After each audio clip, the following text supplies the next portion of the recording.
रात के 10 बज रहे थे। शहर के एक मसरूफ बाजार में रोशनियों की चकाचौंध फैली हुई थी। दुकानें अब भी खुली थीं। लोग खरीदारी में मसरूफ थे। रेस्टोरेंटों में हलचल थी। मगर इस भीड़ में एक नौजवान ऐसा भी था जिसकी रफ्तार बाकी सबसे मुख्तलिफ थी। उसका नाम साद था। चेहरे पर वही हाल था जो अंदर की बेसुकूनी बयान करती है। आवारा नजरें, खोया खोया सा वजूद और पेशानी पर बोझ का साया। चंद घंटे पहले उसने नई मोटरसाइकिल खरीदी थी। दोस्तों ने मुबारकबाद दी, सेल्फियां खींची। उसने खुद भी मुस्कराते हुए तस्वीरें बनाई और सोशल मीडिया पर डाल दी। लाइक्स आने लगे तो दिल में खुशी की लहर दौड़ गई। वो खुश था, लेकिन अजीब बात यह थी कि जितना वो हंस रहा था, दिल के अंदर इतना ही खला तेजी से बढ़ता जा रहा था। मोटरसाइकिल खड़ी करते वक्त उसे अपनी माँ की आवाज़ याद आई थी। बेटा, दुनिया की जरा सी चीजों पर इतना ना मचल जाया करो। आखिरत के लिए भी कुछ सोचा करो। लेकिन वो हमेशा की तरह हंसकर टाल देता। अम्मी, अभी मैं जवान हूं, अभी बहुत वक्त है। इसी सोच ने उसे तबाही की तरफ खींचा था। साद ने कदम सुस्त कर दिए। बाजार के एक किनारे पर एक छोटा सा चाय का खोखा था। पास ही एक बूढ़ा बाबा चारपाई पर बैठा तस्बीह पढ़ रहा था। साद ने चाय मंगवाने के बहाने वहीं बैठने का फैसला किया। शायद दिल का बोझ कुछ हल्का हो जाए। बाबा जी ने साद की तरफ देखा, मुस्कुराए और कहा, बेटा, बहुत परेशान लग रहे हो। दुनिया ने जो दिया है वो तुम्हें खुश नहीं कर पा रहा। साद चौंका। आपने कैसे जाना? बूढ़ा मुस्कुराकर बोला, ये बाजार रोजाना सैकड़ों चेहरों की कहानी सुनाता है। कुछ लोग दुनिया की जरा सी आसाइश पाकर ऐसे खुश होते हैं कि गोया सब कुछ पा लिया, और कुछ आखिरत के बड़े खसारे से बेखबर रहकर भी गमज़दा नहीं होते। तुम उन्हीं में से लगते हो। ये जुमला बिजली बनकर साद के दिल पर गिरा। वो दबे लफ्जों में बोला, बाबा जी, मैं शायद वाकई उन्हीं में से हूं। बाबा जी ने चाय का कप उसके हाथ में पकड़ाया। बेटा, मैं एक किस्सा सुनाऊं? साद ने असबात में सर हिलाया। बाबा जी का किस्सा। 23 साल पहले एक आदमी था। नाम था जरीक।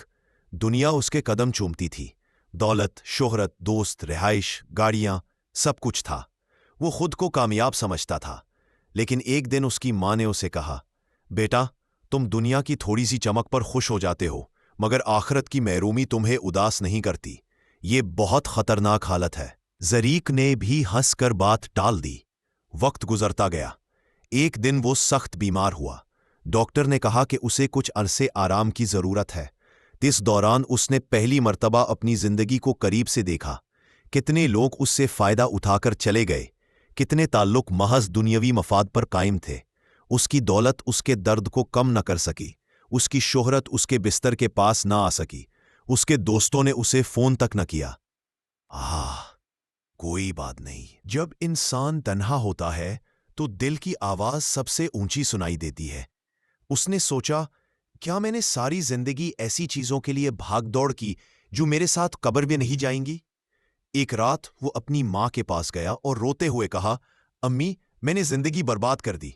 मैंने दुनिया के पीछे भागते भागते आखिरत खो दी।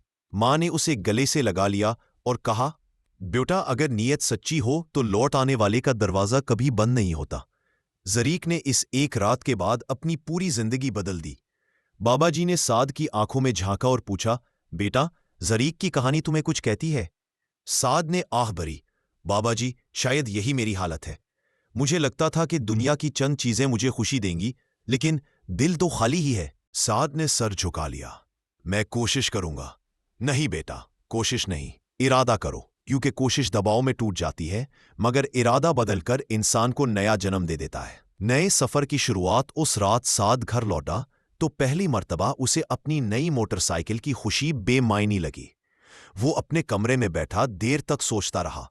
उसने कुरान खोला। कई साल बाद आंखों से आंसू बहने लगे। उसे एहसास हुआ कि वो किस बड़ी हकीकत से भागता रहा था। अगली सुबह वो फजर के वक्त उठा। खुद को हल्का महसूस हुआ। वो मस्जिद गया, सलाम किया, नमाज अदा की। जब बाहर निकला तो आसमान पर हल्की सी रोशनी फैल रही थी। साद ने महसूस किया कि दिल के अंधेरे में भी कुछ रोशनी उतर रही है। दोपहर को उसने अपनी जेब में पड़े कुछ पैसे निकाले और एक बूढ़ी खातून के हाथ में रख दिए जो सड़क किनारे फल बेच रही थी। खातून ने दुआ दी। वो दुआ साद के दिल तक सीधी उतरी। قلب کی تبدیلی۔ بابا جی نے سعد کے کندھے پر ہاتھ رکھا۔ خوشی کبھی چیزوں سے نہیں ملتی بیٹا، خوشی دل کی روشنی سے ملتی ہے، اور یہ روشنی عمل سے آتی ہے، اچھے کاموں سے، لوگوں کو فائدہ دینے سے، آخرت کی فکر کرنے سے۔ دنیا کی چیزیں ضروری ہے، مگر ان پر خوشی کا دار و مدار رکھنا بڑا نقصان ہے۔ سعد خاموش تھا، لیکن اندر کہیں روشنی کی پہلی کرن پھوٹ چکی تھی۔ وہ دیر تک چپ بیٹھا رہا۔ سعد نے سوچا، یہی خوشی ہے۔ یہ وہ خوشی ہے جو نہ فیشن سے ملتی ہے، نہ چیزوں سے۔ یہ وہ خوشی ہے جو انسان کو اندر سے مکمل کرتی ہے۔ اختتام۔ ایک نیا چراغ چند ہفتوں میں سعد بدل چکا تھا۔ اس کی خوشی اب لائکس، چیزوں اور لوگوں کی واہ واہ پر نہیں تھی۔ اسے سکون ملتا تھا جب وہ کسی کی مدد کرتا، جب وہ اپنی آخرت کے لیے کچھ کرتا، جب وہ رب کا قرب محسوس کرتا۔ ایک دن اسے دوبارہ وہ جملہ یاد آیا، یہ تمہاری کیا حالت ہے کہ تھوڑی سی دنیا پا کر خوش ہو جاتے ہو، اور آخرت کے بڑے حصے سے محرومی بھی تمہیں غم زدہ نہیں کرتی؟ اس نے مسکرا کر دل میں جواب دیا، نہیں، اب ایسا نہیں۔ اب میں جان چکا ہوں کہ اصل زندگی وہ ہے جو دنیا کے بعد شروع ہوتی ہے۔ سعد نے اپنے دل میں بصیرت کا چراغ جلا لیا تھا، اور وہ چراغ اب کبھی بجھنے والا نہ تھا۔